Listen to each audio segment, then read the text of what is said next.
announced stiff sanctions against Russia in a speech he's set to make any time today. We're now hearing from the White House. It has been delayed again. It was originally supposed to be at 12:30, then 1:30. Now it will be any time now. Stay with WCBS. We will carry it live when the president speaks. Russia invaded Ukraine earlier today from the east, the north, and the south. Pro-Ukrainian supporters are on the move from Times Square to the Russian permanent mission to the UN on the east side. An anti-war protest have popped up in some Russian cities. The Nets host the Celtics tonight. It's 1:31. CBS News special report. Ukraine has announced that Russian forces have captured the Chernobyl nuclear power plant, and it has not even been a day of fighting between the two countries. Bombs began dropping over Ukraine about 13 hours ago. President Biden is set to address this country shortly. CBS's Charlie D'Agata is in Kyiv, Ukraine, on the destruction already seen. Russia said it was hitting military targets, but videos showed destroyed apartment blocks and dead bodies.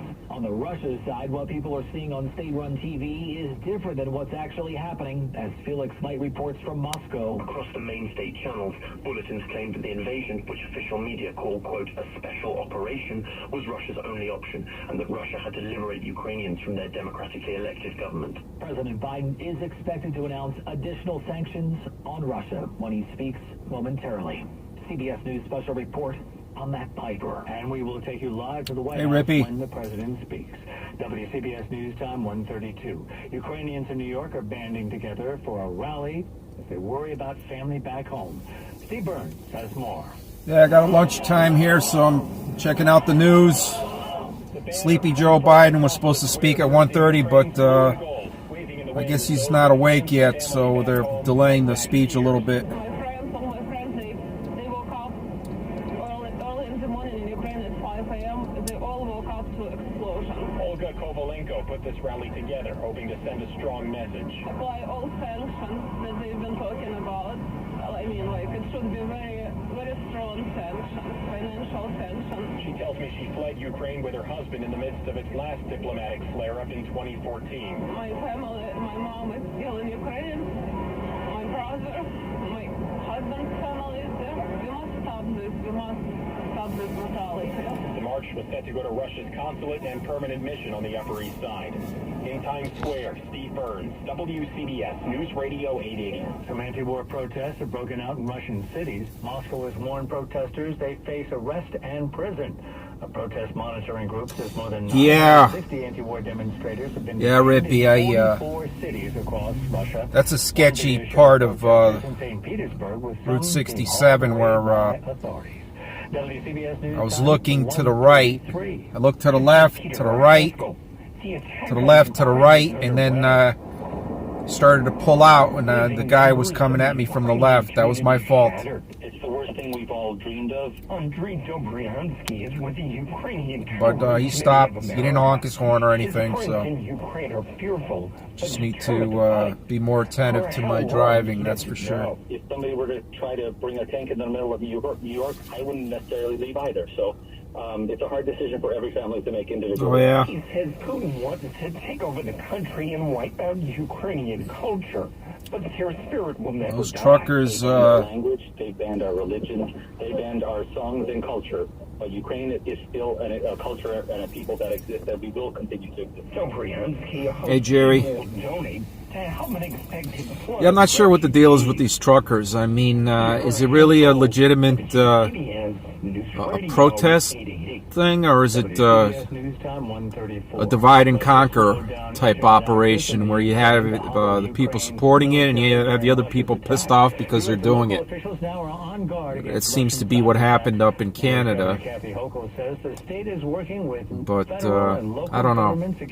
I mean, I'm seeing store shelves empty of many things now, not just cat food. As Russian tanks roll into Ukraine, Russian hackers could very easily plant cyber bombs that disrupt many aspects of American life. Every level of government is on alert. New York State has a joint operations security center. Yeah, good idea to stay home. Cybersecurity task force. County Executive George Latimer. We can't at all be sure that we are as protected as we were 15 years ago. The sophistication of these bad actors, and some of them are working with the political support of totalitarian regimes that would love nothing more than to stop the Yeah, they make it up as they go along. You know, I saw a picture, a photograph Targets include the power grid, of water systems, and healthcare Putin. facilities, but hackers can even stir trouble on a much I think it was smaller Obama, scale. The city of Yonkers, Yorktown, George and Bush, Crumlin the have son, already been hit by ransomware. and a bunch of other guys, and they all had their Masonic garb on, like they were at some meeting. Not the most noteworthy of targets. And so, you know, they're all on the same team. You know, this is all a staged, in my opinion, it's all a staged show. WCBS News Time 1:35. What kind of impact will the situation in Ukraine have on U.S. consumers? WCBS News business analyst Jill Schlesinger. The biggest impact on this really? will come through commodity prices. Oh, that's too bad. Inflation. I used to see her pop up on your channel, Rippy. $100 a barrel as She seemed like a nice person. Oh, that's too bad. COVID. Rest in peace, It is Kathy. likely that gas prices are going to rise at least temporarily by at least maybe 5, 10, 15 cents to 20 cents a gallon. Experts say it's possible we may see gas prices rise above $4 a gallon in the coming weeks. Connecticut Senator Richard Blumenthal, one of several Democrats proposing legislation that would suspend the 18-cent a gallon federal gas tax for the rest of the year. WCBS News Time 1:36. The tri-state area under a winter weather advisory. It'll be a wintry mess tonight. Snow arrives this evening before changing to sleet and freezing rain. The city's expecting a coating to an inch of sleet before changing to all rain. The suburbs could get 1 to 3 inches of snow and sleet. This New York Homeland Security Commissioner Jackie Bray. Make a plan today before you go to sleep for what your tomorrow will look like. If you can work from home, work from home. If you can't work from home, leave plenty of time. WCBS News Time 1:37. TrackBone wants to know, are you an influencer? A big live streamer? No? Then guess what? You don't need an endless data plan. Get just the right amount of data with TrackBone's $40 unlimited talk and text smartphone plan. Now with 8 gigs of high-speed data in unlimited carryover on America's largest, most dependable network, now with 5G. Get the data you need at the price you want. TrackBone Wireless. Now you're in control. Available. I'm in Stamford, Connecticut, guys. It's southwestern Connecticut, close to New York City. And I'm starting to see a few snowflakes actually come down every now and then. It's not supposed to snow until like tomorrow, but I'm seeing a few flakes here and there. I need Indeed. Indeed you do. InstantNet instantly connects you with quality candidates whose resumes on Indeed match your sponsored job description. Visit This is called and get $75 towards your first sponsored job.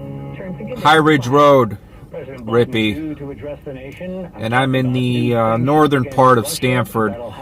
Downtown is straight ahead. We will carry it live from the White House for you right here. That building there, the black building, is Trump Towers.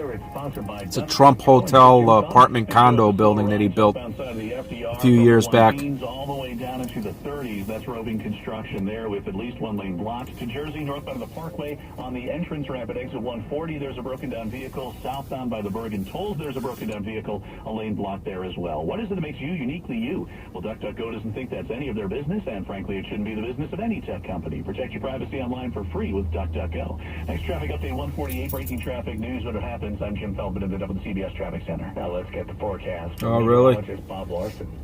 All those evergreen trees coming up that you planted. I know you got deer pulling them up, but any of them make it through last year into this year? Before any change, of our coating to an inch or so accumulating in the city, 1 to 3 inches in total for the areas north and west of the city, where roads will turn very slippery. Low 28 to 32, temperatures rising a bit by daybreak. Rain to the city tomorrow, mixed precipitation to the north. Well, right now in town, the temperature's 32 degrees. We've got a cloudy sky. It's 32 in Greenlawn, 28 in Greenwich, and 32 in Forest Hills. 1:40 the time at WCBS. The widower of a cinematographer shot and killed when Alec Baldwin fired a prop gun on a movie set says it's absurd that Baldwin believes he is not to blame. Baldwin told ABC News in December he was pointing the gun at Helena Hutchins at her instruction on the set when it went off without pulling the trigger. Hutchins' husband Matt's response? Just so angry to see him talk about her death so publicly in such a detailed way, and then not accept any responsibility. Baldwin, hi, Kitty. How are you? Producers said someone is responsible, but it's not him. I'm in Stanford this afternoon. Gun safety wasn't the only problem on the set of Rust. There were a number of. I'm going to be here for about another half hour or so. I thought the president was supposed to speak, so I pulled up a live stream, but of course he's late again, so I don't know what they're doing with the guy, you know, maybe trying to wake him up or whatever, I don't know. WCBS News Time 140. Tenure for teachers. But how you doing, Kitty? How's everything down in Milford? Education, I'm Dr. Steve Cuson. So far, I've shared my strong belief that it's needed for protection. But as I said, there are two sides to the story. That's good. Tenure has its opponents, and their case also has merit. Some educators should be removed. I remember one teacher who bored the students to tears. He didn't teach. He lectured in a monotonous drawl. When confronted, his reply was simple. Try to change me. I'm tenured in stone. Then there was a guidance counselor meeting with a student. When the bell rang at the end of the day, he could be in mid-sentence, but he was up and out of there. Fortunately, these cases are very few and far between. The vast majority of teachers go the Yeah, Kitty, I think, you know, if he runs, he's definitely the favorite to get reelected, I would think, given the weak leadership we've seen with Biden and Harris. The question is, will they let him run, or will they pull the rug out from under him and run somebody like Ted Cruz or, you know, one of those other guys? Within a few minutes. Stay tuned. Attention investors, how would you like to get a check with secure? You never know. You never know what they're going to do. 21 days. Tax Lien Code is going to expose one of the best-kept secrets in real estate investing in their 20-minute Kickstart video. Text the word SAFE to 260-22 now and let their free video show you how to earn government-backed returns up to 25% with as little as $50. Or how to invest in tax-delinquent homes that are 50%. Absolutely, Rippy. It was completely avoidable. Tax Lien Code's private inventory and money partners that can help you start investing immediately. The time is now to become a tax lien Leave Ukraine alone, keep NATO out of it, and everything's fine. But they're trying to stick NATO in there right on Russia's doorstep. You mean, imagine Putin putting missiles in Mexico and Canada. You know, I don't think we'd like that. 260-22. That's SAFE to 26022 for your free Kickstart video now. And we're about to hear the first public comments from President Biden on the Russian invasion of Ukraine. The White House has called it a needless act of aggression and unprovoked and unjustified. Good afternoon. CBS's Linda Kenyon's at the White House. Linda, the president will in effect deliver the first formal U.S. response as this crisis plays out. Without justification, without necessity. This is a premeditated Now the attack. president is in the room. Here he is. Vladimir Putin has been planning this for months, as we've been saying all along. He moved more than 175,000 troops, military equipment and positions along the Ukrainian border. He moved blood supplies into position and built a field hospital, which tells you all you need to know about his intentions all along. He rejected every good faith effort the United States and our allies and partners made to address our mutual security concerns through dialogue to avoid needless conflict and avert human suffering. For weeks, we have been warning that this would happen. And now, it's unfolding largely as we predicted. In the past week, we've seen shelling increase in the Donbass, a region in eastern Ukraine controlled by Russian-backed separatists. The Russian government has perpetrated cyber attacks against Ukraine.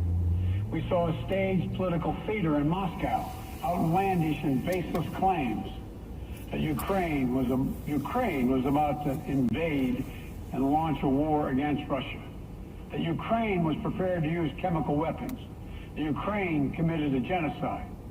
Without any evidence, we saw a flagrant violation of international law and attempting to unilaterally create two new so-called republics on sovereign Ukrainian territory. And at the very moment that the United Nations Security Council was meeting to stand up for Ukraine's sovereignty, to stave off invasion, Putin declared his war. Within moments, missile strikes began to fall on historic cities across Ukraine, air raids, followed by tanks and troops rolling in. We've been transparent with the world. We've shared declassified evidence about Russia's plans and cyber attacks and false pretexts so that there could be no confusion or cover-up about what Putin was doing. Putin is the aggressor. Putin chose this war, and now he and his country will bear the consequences. Today, I'm authorizing additional strong sanctions and new limitations on what can be exported to Russia.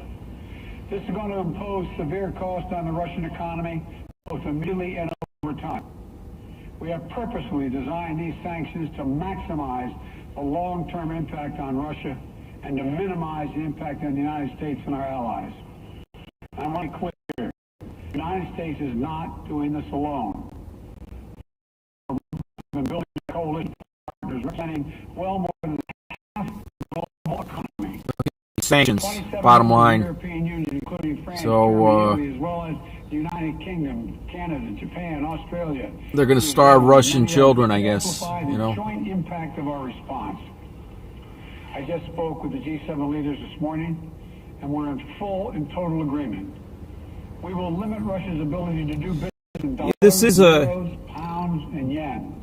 Biden's time to shine, Rippy. But you know what? Will limit their ability to do On his hands, he has Afghanistan, that mess. He's got this mess. What do you think China's thinking right now? They got their eyes on Taiwan, We've already seen the impact of our actions on Russia's currency, formerly known as Formosa out there in the Pacific. I could see China jumping on that and stock market plunged today. reclaiming Taiwan or Formosa as their own. 15%. What's he going to do then? In today's actions, we've now sanctioned Russian banks that together hold around $1 trillion in assets. We've cut off Russia's largest bank, a bank that holds more than 1/3 of Russia's banking assets by itself, cut it off from the U.S. financial system. And today, we're also blocking 4 more major banks. That means every asset they have in America will be frozen. This includes VTB, the second largest bank in Russia, which has $250 billion in assets. As promised, we're also adding the names to the list of Russian elites and their family members that we're sanctioning as well. As I said on Tuesday, these are people who personally gain from the Kremlin's policies, and they should share in the pain. We will keep up this drumbeat of those designations against corrupt billionaires in the days ahead. On Tuesday, we stopped the Russian government from raising money from U.S. or European investors. Now we're going to apply the same restrictions to Russia's largest state-owned enterprises. Companies with assets... Yeah, I guess so, Rippy. Listen, it's probably better than the nuclear war, right? You know, our actions will come over time. fight this bullshit currency war. For strategic sectors of its economy, But and its industrial capacity for years to come.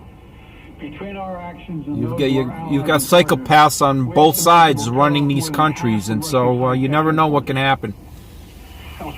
Very dangerous situation we're in. Modernize their military. It'll degrade their aerospace industry, including their space program. Take care, Kitty. Have a good day. Stay safe. Compete economically, and it will be a major hit to Putin's long-term strategic ambitions. We're prepared to do more.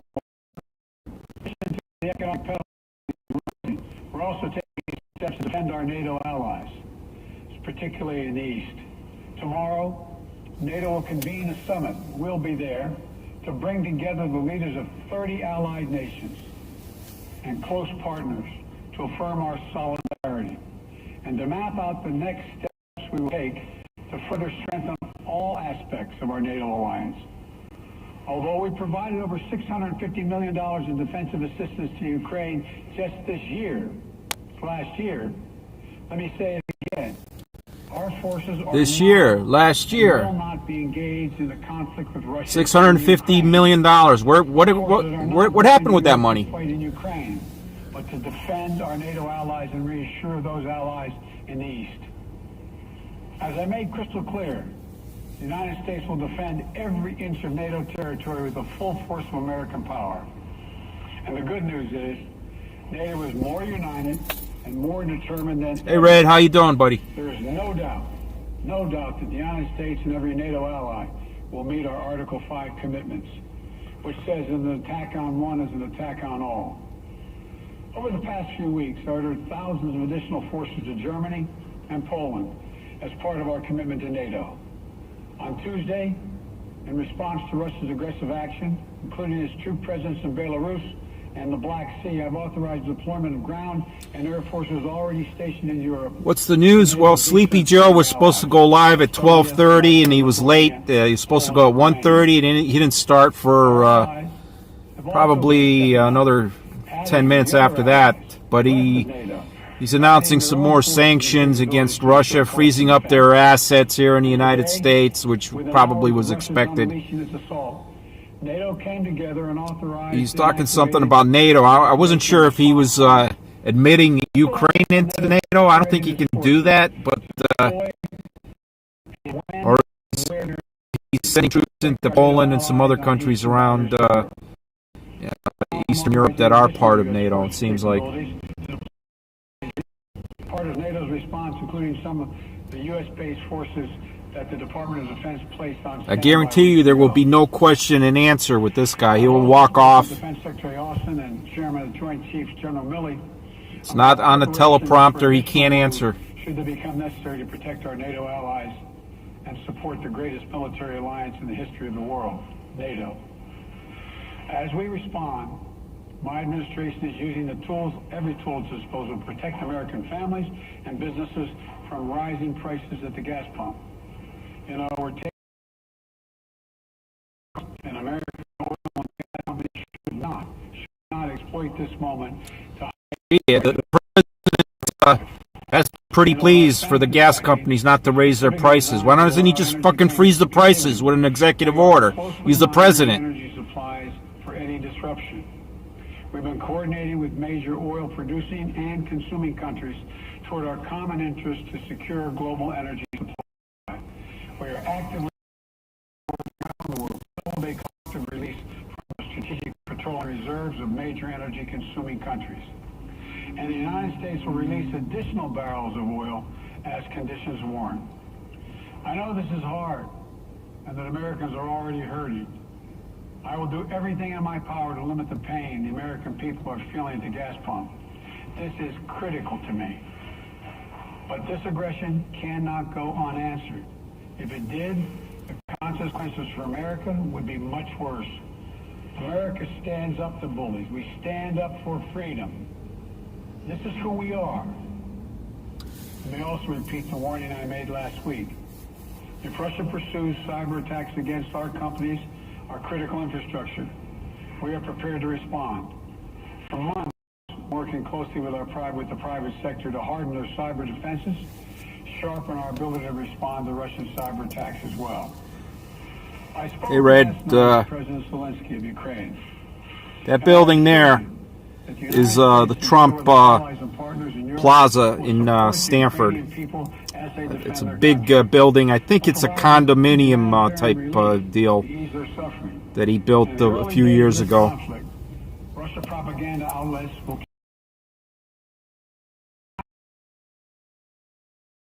a threat. But history has shown, time and again, how swift gains in territory eventually give way to grinding occupations, acts of mass civil disobedience, and strategic dead ends. The next few weeks and months will be hard on the people of Ukraine. Putin has unleashed a great pain on them. But the Ukrainian people have. So Sleepy Joe's going for about 15 minutes now. I think that's about his limit. I don't expect him to speak much longer. Guy's going to run out of gas soon, I would think. This is a dangerous moment for all of Europe, for the freedom around the world. Putin has committed an assault on the very principles that uphold the global Yeah, peace. there's a CVS down there across the street. The entire world sees clearly what Putin and his Kremlin and his Kremlin allies are really all about. Stumbling over his words. Never about genuine security concerns on their part.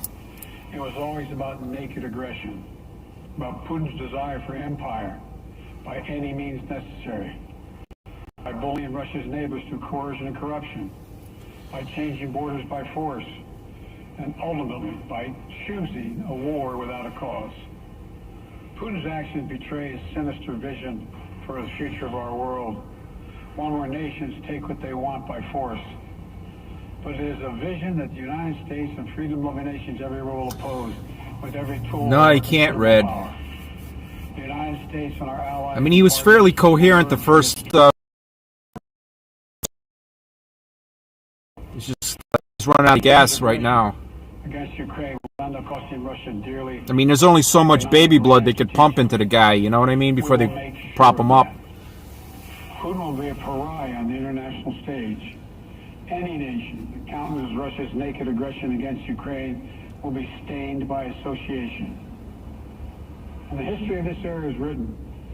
Putin's choice to make a totally unjustifiable war on Ukraine will have left Russia weaker and the rest of the world stronger. Liberty, democracy, human dignity, these are the forces far more powerful than fear and oppression. They cannot be extinguished by tyrants like Putin and his armies. They cannot be erased by from people's hearts and hopes by any amount of violence and intimidation. They endure. The contest between democracy and autocracy, between sovereignty and subjugation, make no mistake, will prevail. God bless the people of free and democratic Ukraine, and may God protect our troops.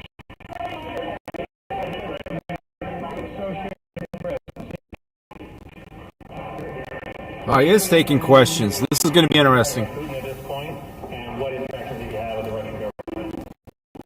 First part, do I have any plans to speak with Putin? What communications do you have with him as far as military offers to Ukraine and making sure that it does not spiral into a larger conflict? Well, it's a large conflict already. The way we're going to ensure it's not going to aspire to a larger conflict is by providing all the forces needed in the Eastern European nations that are members of NATO. NATO is more united than it's ever been, and I have no plans to talk with Putin. Wall Street Journal, Tarina. Mr. President, you didn't mention SWIFT in your sanctions that you announced. Is there a reason why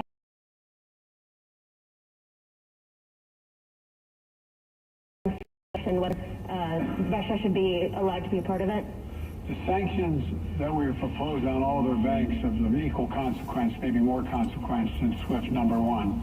Number two, it is always an option, but right now that's not the position that the rest of Europe wishes to take.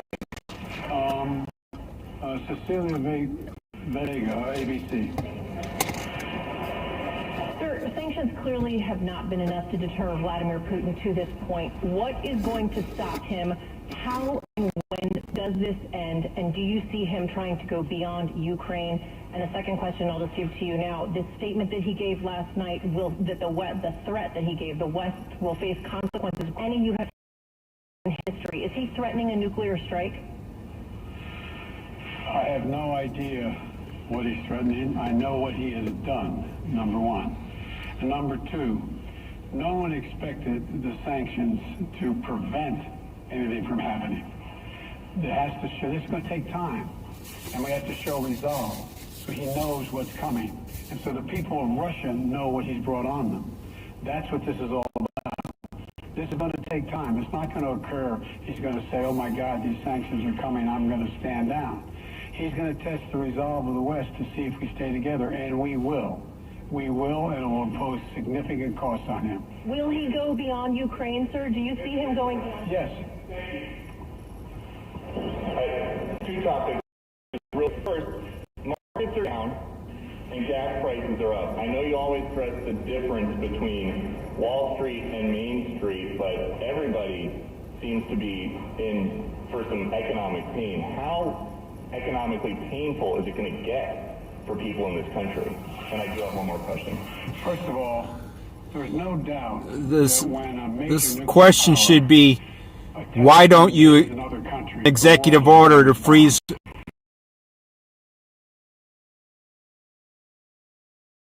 on the spot? Number two, the notion that this is going to last for a long time is highly unlikely as long as we continue to stay resolved in imposing the sanctions we're going to impose on Russia, period. What's your next question? I'm sorry.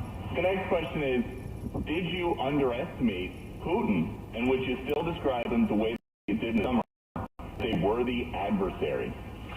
At the time, I made it clear as an adversary, and I said he was worthy. I didn't underestimate him. And I've read most of everything he's written. Did you read it? I shouldn't say I'm not a wise guy. You heard the speech he made, almost an hour's worth of speeches, why he was going into Ukraine. He has much larger ambitions in Ukraine. He wants to, in fact, reestablish the former Soviet Union. That's what it's about. And I think that his ambitions are completely contrary to the place where the rest of the world has arrived. You're confident that these devastating sanctions are going to be as devastating as missiles and bullets and tanks? Yes. Russian bullets, missiles, and tanks in Ukraine. Yes, I am. So that question threw him for a loop. If sanctions cannot stop President Putin, what penalty can? You didn't know how to answer that question. You've been talking about the sanctions for weeks now.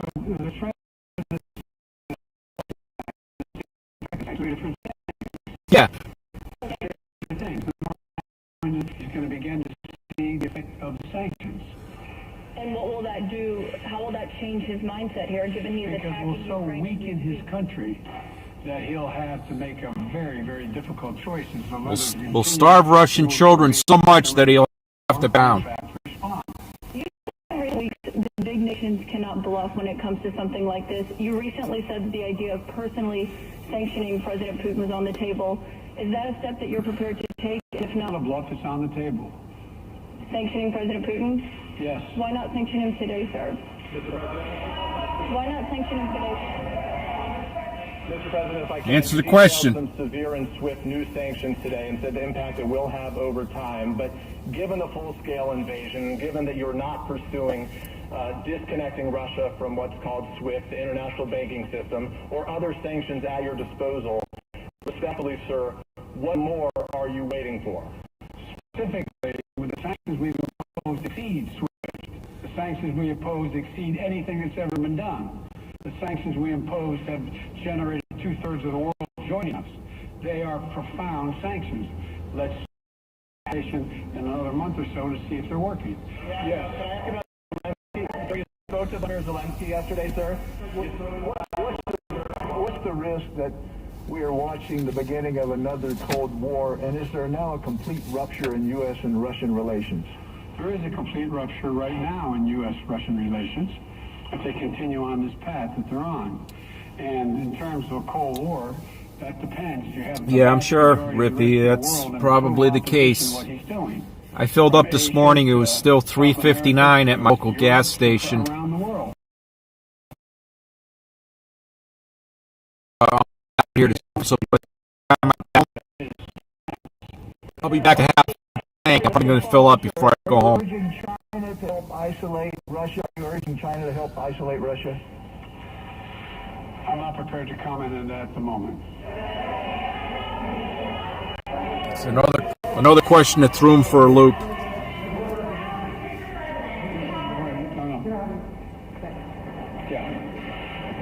No.